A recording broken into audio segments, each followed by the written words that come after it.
The story of Phnom Kulen is one of water in Cambodian history. This mountain and its crop-growing, life-giving waters have nourished Khmer people for centuries. And it was on this mountain in AD 802 that Jayavarman II announced himself God King of a united Khmer state. And here he founded Mahendra Parvata, the capital of what would become the vast Angkor Empire that flourished between the 9th and 15th centuries. At its height, the Angkor Empire controlled modern-day Cambodia, parts of Thailand, Laos, Vietnam, and Myanmar.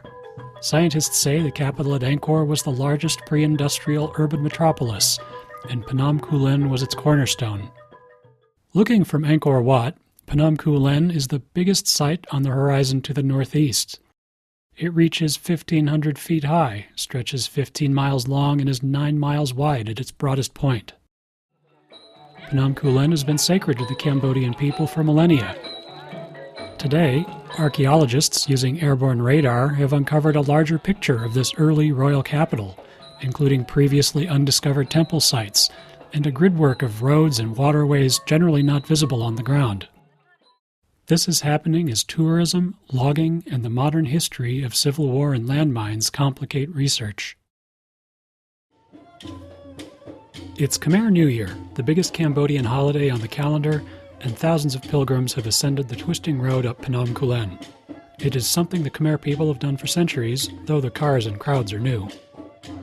From the parking lot, the throngs climbed staircases to Preah Ang Thom, a 16th century Buddhist monastery with a giant reclining Buddha statue. Beggars line the staircases, asking for handouts from the pilgrims. Inside the temple, the air is heavy with incense and praying. Near the temple, a Khmer band plays traditional songs, while people spritz themselves with sacred water. First, though, the water is poured over a linga, a sign of the Hindu god Shiva, and a symbol of fertility and good luck for modern Cambodians. In fact, the water comes from the nearby river. There, hundreds of lingas were carved into the bedrock during the Angkor era. It was in the belief that they would bless the waters as they irrigated the rice fields below the mountain. But this afternoon, kids play in these sacred waters, and their parents sit in the cooling flow. From here, the waters flow downhill to nourish the farms and fields below. Farther up the mountain, far from the crowds, a white-knuckle ride on a motorbike takes visitors to a rarely visited spot. Rarely visited because the road is just a trail. Also because, for years, during the Cambodian Civil War, Phnom Kulen was a stronghold for Khmer Rouge rebels. There are still landmines in this area. These trails have, however, been cleared. The destination is Sra Dam Rai, or Elephant Pool. At a small clearing in the woods, a massive stone elephant and a pair of stone lions loom over a small spring.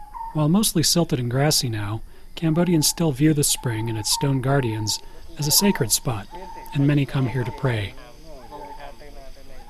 Red and white markings on the trees indicate that the spring and the surrounding area have been cleared of landmines, but the forest beyond is not.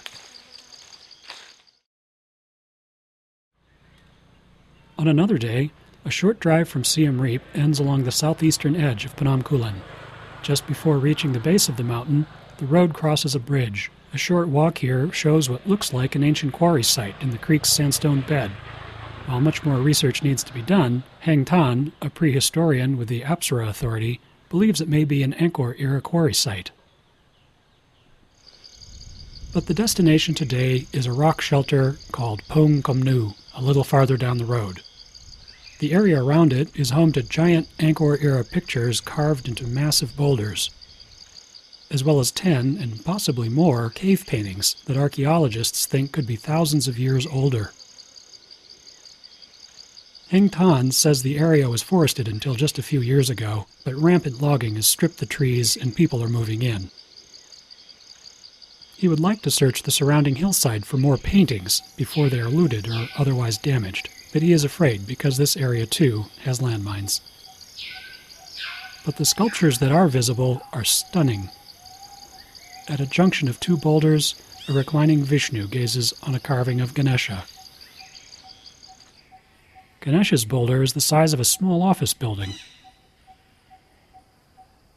On the opposite side is a crowd of Hindu deities and their attendants gazing over the Cambodian plains.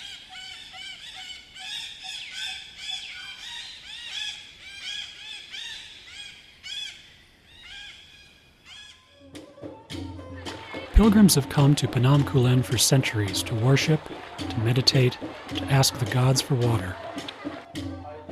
And they still do today. Phnom Kulen is more than a source of water. It is also a source of the spirit. The trappings may have changed over the centuries, but reverence for this mountain remains.